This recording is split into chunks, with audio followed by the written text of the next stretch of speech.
I dug my old mixer out of a box for the first time in over 10 years. It's been a long time.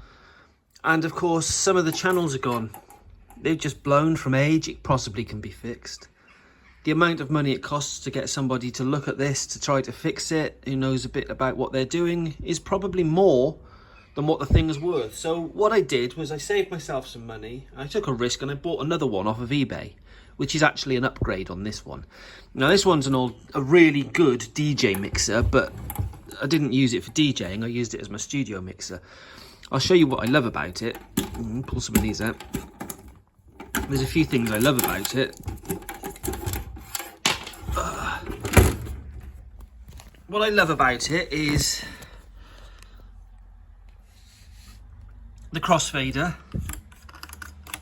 You can go from channel to channel, and if you're clever about it, you can put your left and your rights, instead of being that way round, you can put them this way round or that way round.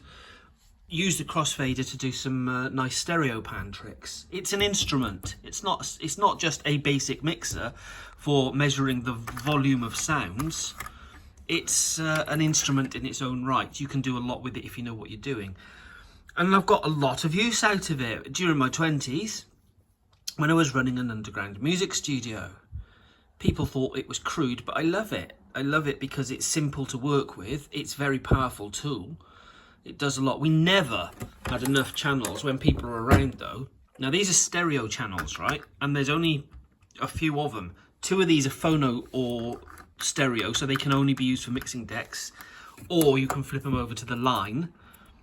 These 2 are line, so you can have 4 sounds at once, and then you can swap 2 of them out for other sounds. That's if you're not using decks. In addition to that, it's got 3 mic inputs. You can use guitars in as well, because it's resilient, this sort. So yeah, it's a great machine. However, it's bust, so I got a new one, and here I'm just unpacking it. This has had a lot of use as well. I don't know the name of the band.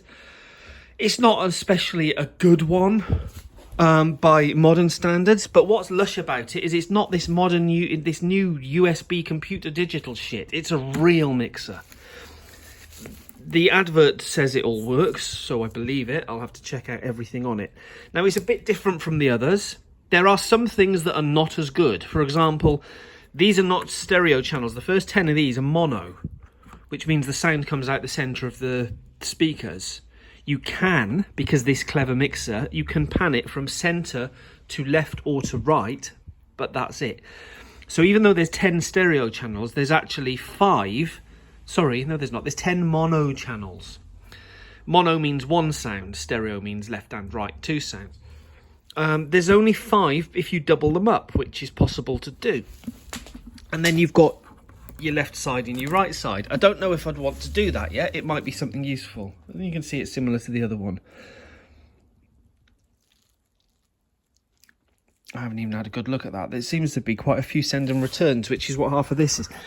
So a band has used this in the past. You can see Ian, John, Brian, Norm, bass, John guitar, Norm acoustic, synth, and the effects they had it going through an effects, and then the auxiliaries, Ian, Ange, and Norm.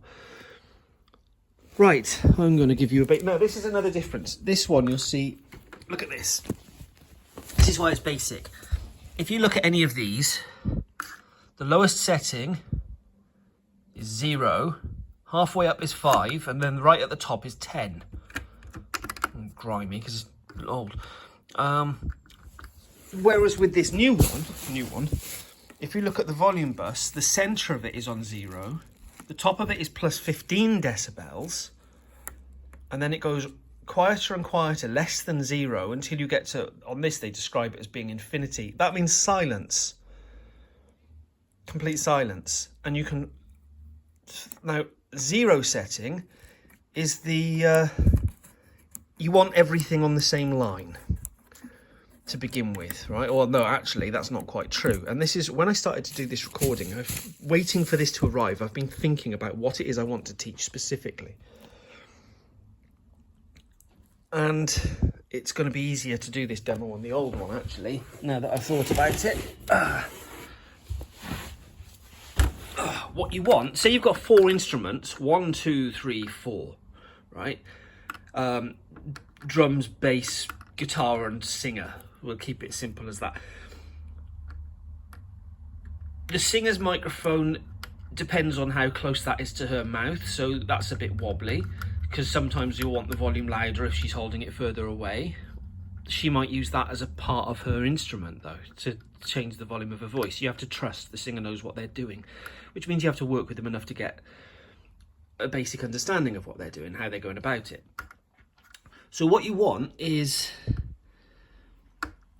all of the volumes to be not too loud or not too quiet at any given time. And there's a way that you do this. And that is, you start off, the master volume needs to be at the top volume you want coming out of the speakers ever. You start off with everything on 0. Or on the new mixer, you start off with everything on, they don't call it 0, it's just off, right? Everything is off, apart from your master volume. And your master volume, you will have up to the top volume you want it coming out of the speakers. Never any louder, because it'll go and distort, and you don't want that. Or you'll record out into your recording gear, same thing. Everything starts quiet. And when your first sound comes in, you do a test with all of this. Your first sound that comes in, you bring it up to the level, we'll call it, on this it's called 0, right? That's 0 extra decibels. See, on this mixer, it's extra decibels. And that is making a sound now, right? That's making your level, your sound level check is saying that's your center of it. That's what we're balancing it all to. Your next instrument, you start off on 0. And if for whatever reason, usually technology, their instrument is quieter than that one's instrument, you give it a bit of woomph, you increase it. Or if it's too loud, you leave it down. So ideally, in a perfect world, everything would be the right volume, but it very rarely is for all sorts of reasons. So the person operating the mixer, your sound engineer, is going to be balancing these things out. Oh, that one's too quiet, so we'll give it some oomph. That one's too noisy, so we'll bring it down a bit. Those two are perfect, and that one needs just a little tiny bit of oomph, and that's it. That's our band, right? That's what you got. And now all of them, the volumes are going to be matched. But you start at 0, you start at nothing, and you add. Because if you do it the other way around, if you start with it on top volume and you bring it down, and you bring it down to the right volume, your ears are not sensitive enough to tell the difference. You can't tell the difference between that and that when you've got all this other noise going on in the background, right? No matter how close you listen, you can't tell. When you can tell, the point at which you tell is when you go, oh, that's too quiet now. So you'll put it up just a little bit. Yeah, that's about right. Maybe a little bit more. That's about right. It's when it gets too quiet, you immediately notice it if you're paying attention. Maybe not immediately, but you notice it. So it's the quietness. We complain, oh, that's not loud enough. What we never do is go, oh, that's too loud in the mix. If a sound is too loud in a mix, it's obvious as well. It's very obvious. But more often than not, to get the balance as perfect as you possibly can, you bring the levels up. You don't bring the levels down unless they're too loud or unless you're fading out. You always, when doing a sound level test, you bring the levels up. And then when it's there, you think, yeah, I might have to come back, but at the moment I'm pretty sound with that. Then what happens is, oh, for this particular song, the synthesizer slowly fades out, and they haven't got the ability to do that on their synth, so we're just going to slowly bring this down, and there'll be eye contact between you and the keyboard player as they're telling you, now is the time to do that, what we prearranged. And they say, like, I want that to slowly come down in 4 seconds. 1, 2, 3, 4, off. Missed it a bit, but that's close as I can do it. Or they might say, oh, I want that to slowly come down in 2 minutes. And you're like, are you taking the piss? You can do that. No, I can't do that whilst I'm playing the keys. All right, I'll do that. That's going to take me 2 minutes to get it. That means I'm going, right, in 1 minute it's got to be halfway. In 30 seconds it's got to be there. So I've got to go, like, with everything else going on in my head, like, oh, is the guitar suddenly too loud, or is the singer dropped a microphone, and all the other things that you're thinking about, you slowly, it's all done manually. Because then there's a human element. Now, it's the same with film editors. The person operating the mixing desk is got a lot of power over what the album sounds like, because if they slip, oops, sorry, we're doing a live recording and that's gone too loud, you've got to start again, or you've got to figure it out some technology way and put filters and stuff over it and redub it, and that takes away from the sound quality, and there's all sorts of problems. You get it right the first time, but you have to get your skills up to a level where you can get it right the first time, and that's why I spent years of my life running an underground music studio, getting my skills up to a level.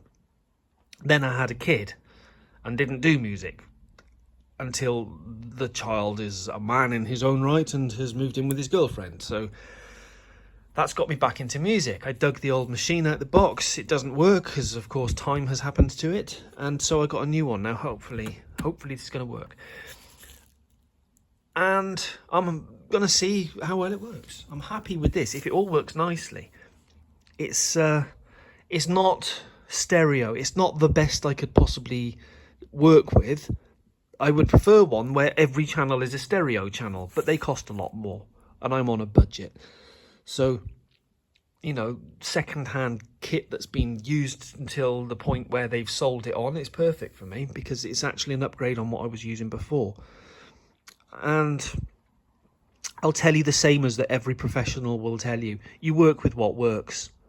If you've got someone shit using cutting-edge, brand new, really good gear, they're relying on the gear to do the work, not their skill. Whereas if you've got someone skilled, experienced, knows what they're doing, they can do good with even fairly grotty gear because they know what they're doing. And that's what this is. I got to a stage where I realised I know what I'm doing.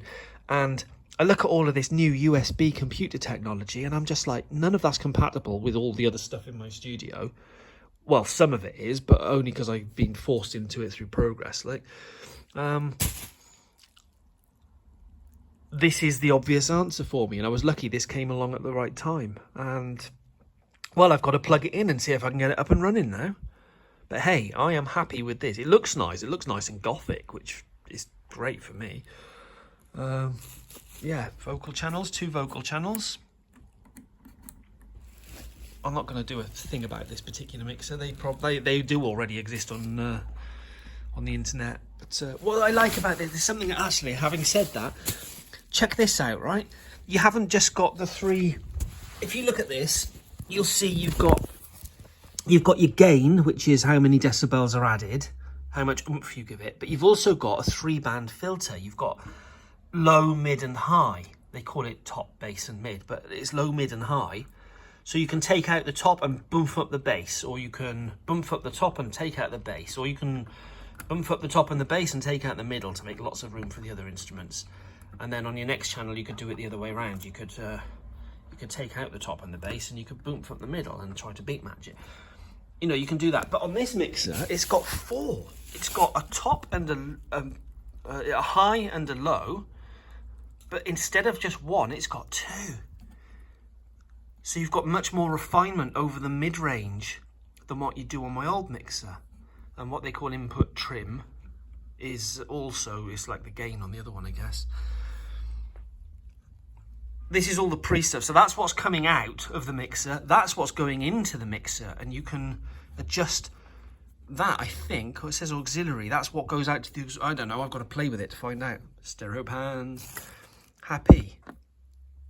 The other one, you've got a solo, you've got a mute. This doesn't have a mute. That's the complaint of people of this mixer. It doesn't have a mute, but it does have volumes. So if you want to mute it, you can just turn the volume down. There is that, which isn't great. Now, some of the channels on there do work. They don't all be broke.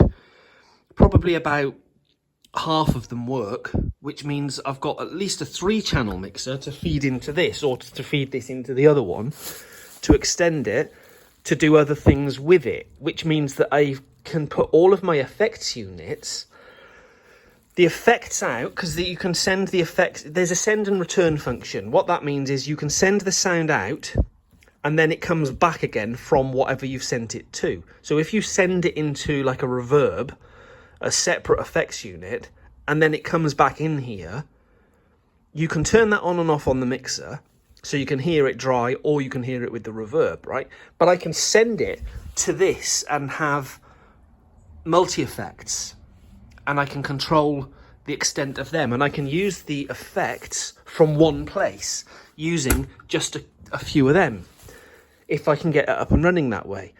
I was doing that before just with that one, and I think someone must have brought a basic DJ mixer over, you know, the 2-channel mixers that you get.